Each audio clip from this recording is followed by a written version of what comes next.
Koja je tajna zdrave kose, Megan Markle. Koja je tajna.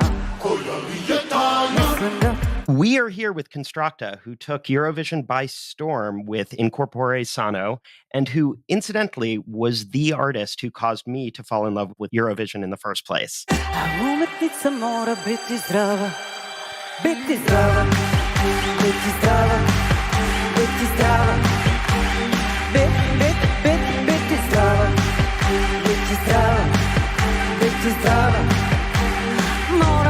mora. So, Konstrakta, welcome. Okay, you're welcome too. And this is our studio. At the moment, there are a few individuals from here. Alison, me, Milovan, and this is Jotza. So can you talk about your early relationship to music and how your first band, Mistake, came about? Yeah, if I can remember. It was 25 years ago. I guess it was the year 2000, and Milovan, this guy here, he was the member of Mistake. Mistake was a vocal instrumental band. And at one rehearsal, we got an assignment to go home and to figure out our, nicknames. And I came up with this Konstrakta. I thought that it was funny and maybe it described my approach to making lyrics, constructing lyrics. And what is the relationship between you, Anna, and the persona of Konstrakta? Well, surely Anna has an impact on Konstrakta, and also Konstrakta has an impact on my personal life. But I'm trying to approach to Konstrakta as a character that I'm building through the stage and through my music. So I have a distance. It's she. It's not me. It's she. Mistake wrote songs in English, but since then you've sung in Serbian. So can you talk a little bit about that transition and what the experience of writing and singing in each language is for you? Well, if you are listening to Mistake, you can hear that this English language is a little bit awkward. And back then I thought, this is hilarious. I tried to make it some awkward English. I think that I invented some words. Yeah, and I invented grammar. And then we realized that trying to reach this European market or trying to get out of Serbia with your songs, that was really, really hard here. So we decided it's better to focus on this market here, on this audience here. So we just went to Serbian. Moving to Zemlja Gruva, can you talk about the origins of that band? And specifically what Grooveland is. I've heard it has a constitution and it's also your recording studio. First of all, this is a flag of Grooveland. We had it in our studio. This is Grooveland. I didn't know you had a flag. That's amazing. We made it 15 years ago. We wanted to make a state, but it wasn't so. Yeah. But Fela Kuti did it, once. Yeah. We wanted to do the same thing, but we didn't have people with weapons. We had the constitution there, and this constitution consists of only one rule. Everyone in Grooveland has to be happy. So it's kind of contradictory because one cannot be happy by force, but this was the rule. Everyone has to be happy here.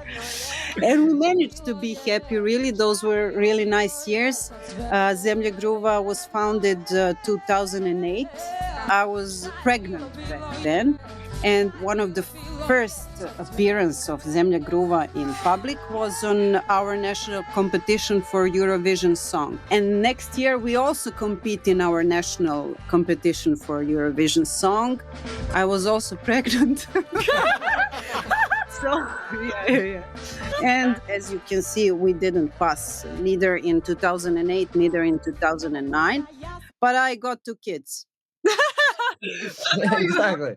And the big question would be, if you were pregnant, would you only be able to have 5 people on stage, not 6? Do they count? That's the question. Depends if people know or not. Yeah. Maybe they don't. That's the question for regulations there. And if you have twins or triplets or quadruplets. Zemlja Gruva at the beginning had 14 members because, we want many people to Everyone. play with us. So we had this brass section with 3 people. We also had 2 guitars. It was like, yeah, give me some more. Give me one guitar. Give me next synth, And it was so many instruments. So we didn't earn money, as you No. can. We had to split everything on 50. At the end, Petar Milanovic, he was angry because he was paid as much as everybody else, and he left the band. Communism is in our souls. We couldn't. No. That sounds like the title of a new song. Communism is in our soul.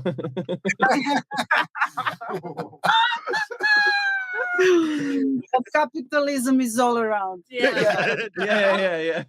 Talking about your solo work, one of the big themes that goes through a lot of it is the lack of meaning in modern life sometimes, and how we try to cover that up with commercialism or kind of listless routine.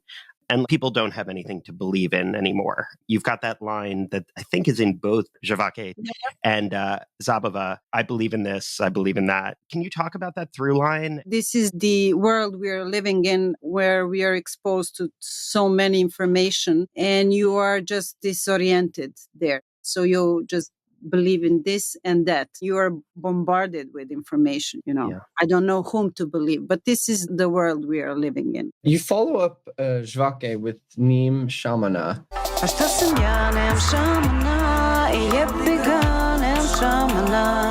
Which is about a kind of spiritual commercialism. Can you expand on the idea of that song and talk us through the idea for the music video, where you appear to be somewhere that's part beauty salon, part operating room? Yeah, I have to remember this video. Now, shamana, it means I don't have shaman. So in this world where we are lost, this shaman thing is just, many people see this as a solution, and we are consuming some exotic practices, spiritual practices, in order to feel better. And it's getting weird. I don't know. Also, you can say, I believe in this, I believe in that. Today I believe in tarot. Tomorrow I will consult some astrologer, and the day after I will go to the dentist. Maybe he can help me or something like that. At the end, this is like spiritual consumerism, consuming exotic spiritual practices which had their own tradition, their own reasoning. And you come from out of space and take something of it in order to get better. Name Shamana was maybe inspired partially by Amena Yahovich and her seeing a shaman after her divorce. Noble, obviously, is partially built around an interview that Sharon Stone did. And obviously, in Corpore Sano opens with the Megan Markle clickbait headline. So can you talk about your use of like pop culture figures in writing lyrics? And how do you think that allows you to more vividly communicate kind of the point or underlying issues? It's a kind of shortcut, to get to the point. Those women are not that important as just the representative of something. I remember that in Eurovision, all of the questions were mostly about Meghan Markle. And I guess I just disappointed many of them because I'm not interested in Meghan Markle. I don't know anything about it. But, even if I'm not interested in their lives, I'm also bombarded about the information about them. So Meghan Markle is one of the top search subjects. Top subjects. Yeah. When you want your news to be heard, you just put Meghan Markle in it and it will be right. Maybe we should put Meghan Markle in this title about our podcast. Good point. Yeah. Speaking of Corpore Sano, it was released as part of a triptych. Were all 3 parts conceived at once?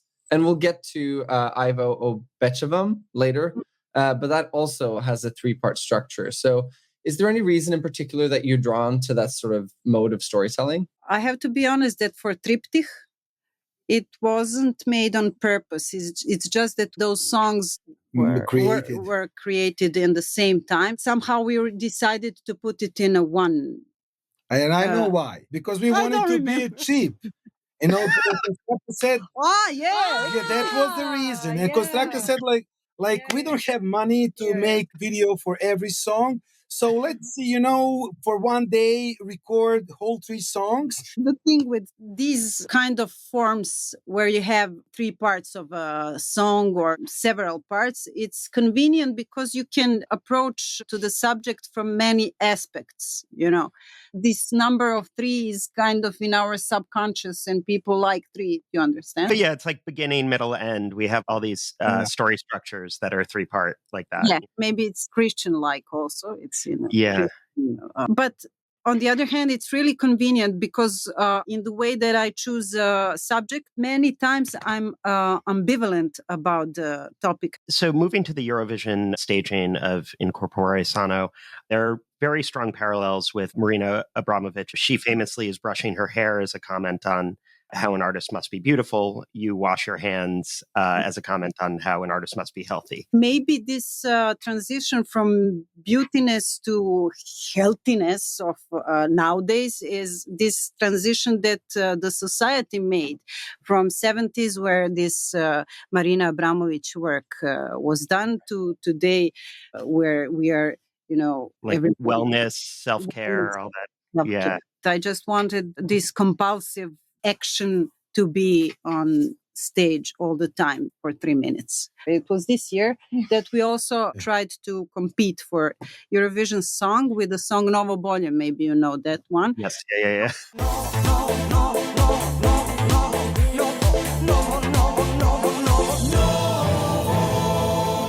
Also have this compulsive action, but now it's not washing hands, it's making bread. There are some people who, when they heard that song, they thought it was like a reference or a critique of Vucic, who's campaigned on the slogan, faster, stronger, better. So was that intentional? And no, okay. No. And then, because there was, sorry. Auto-referentno, I'm just referring to my own. Your own, yeah. Yeah.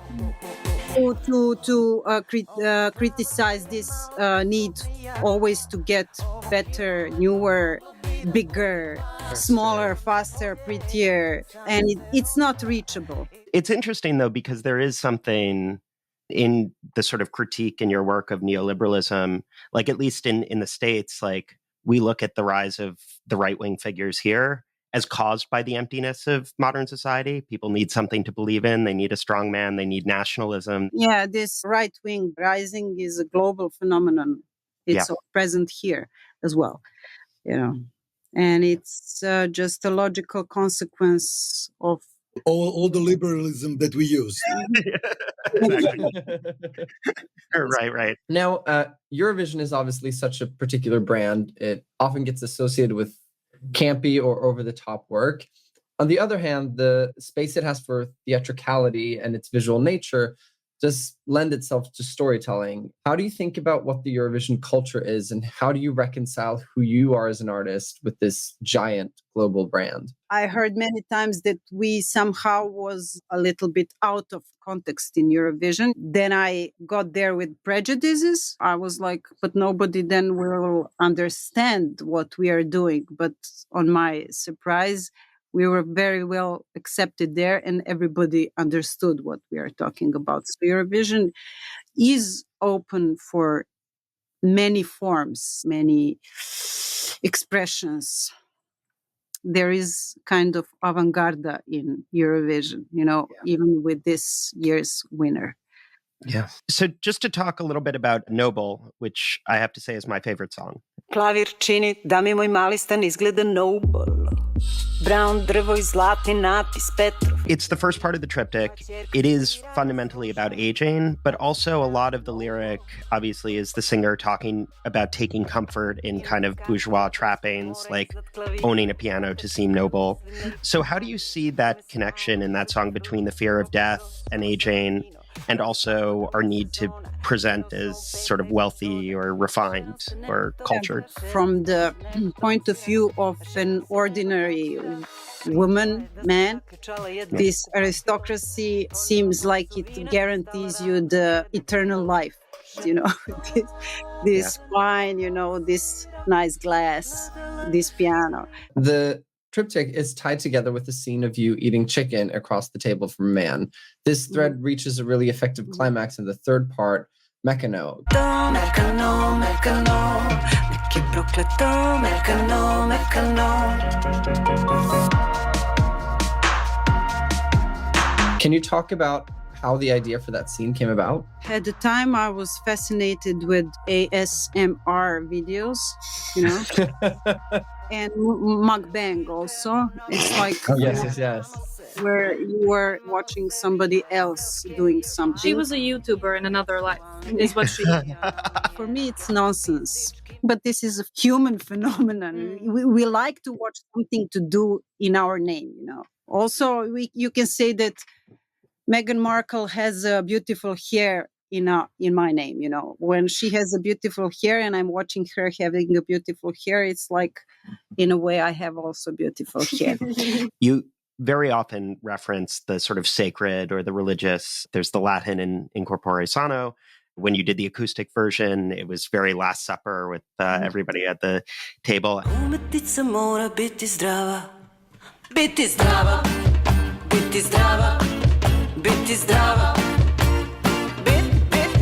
And then even the imagery in the Žvake video. And this sort of sits alongside references to contemporary pop culture, the mix of the sacred and the profane. This is also a shortcut because Christian language and Christian symbolism is something that is in our collective subconscious. Many of images that I'm using are from Catholic, and we here are in Orthodox. You believe in this and you believe in that, right? The video for Evo Obećavam. Daj budućnost, obećaj mi sigurnost. Daj budućnost. The idea of bringing those three directors to the piece and doing it in segments, these three segments that then also form a really coherent whole, for me as a viewer, it kind of like invited me to think about how depression and anxiety are often two sides of the same coin. Yeah, I agree that many times depression and anxiety are from the same basket. These are the main symptoms of our society today. For this video, we invited three directors, and that was maybe the first time that I was like, I don't want to do anything. I will let them do whatever they want in order to get diversity. Now, I have to. Oh, sorry. If you Yeah, could cut out for a second. Satisfied that you Warm did the education. investigation. There's so much to talk about with your work. It's really just incredible. So That's a compliment. Speaking of your lyrics, you know, they are so striking. What's your writing process like, and how did you sort of develop that process? I see the topic that I'm interested in, then I'm collecting the words from everyday language that describes this.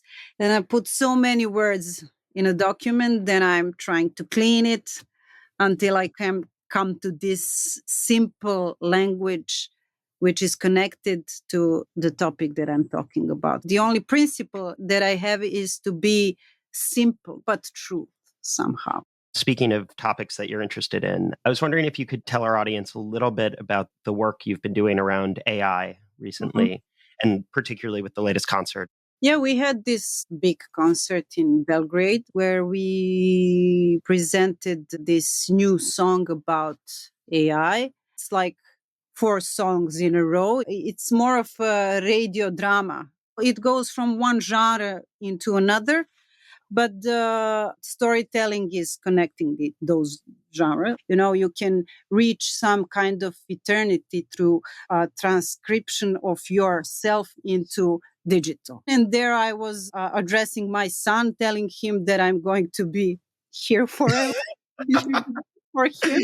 And also we used music we created with AI in like intermezzo between the songs. It worked very well. Has working with AI to make music changed your impression of AI? At the moment, it's very funny. It's very useful. It's also a little bit scary because it produces in 10 seconds something that we in studio need much more time to produce it. Everybody knows it's the big question for our jobs in the future. But I'm not at the moment. I'm not afraid about the creativity. I'm not sure that creativity is on the table with AI. I'm fascinated with it, and at the moment we are using it to make some money. on our Perfect. to amuse You- people. Yeah, you don't need the 15 musicians anymore. You stay out. Yeah. And in the future, there will be just Konstrakta's avatar on the stage, and I will be just, eating popcorn and Yes. enjoying the show. Are there any plans to perform, in the US? We would like. We would love to. There is Yeah. 15 of us. Find That's us. great. If you wanted to come, Please do.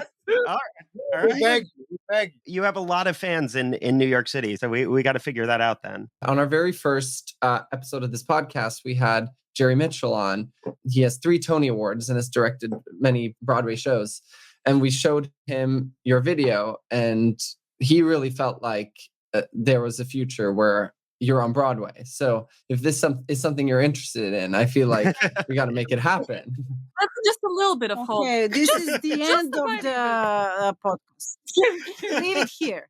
Konstrakta, Grooveland, thank you so much for spending Thank the time you. with us. This was really amazing.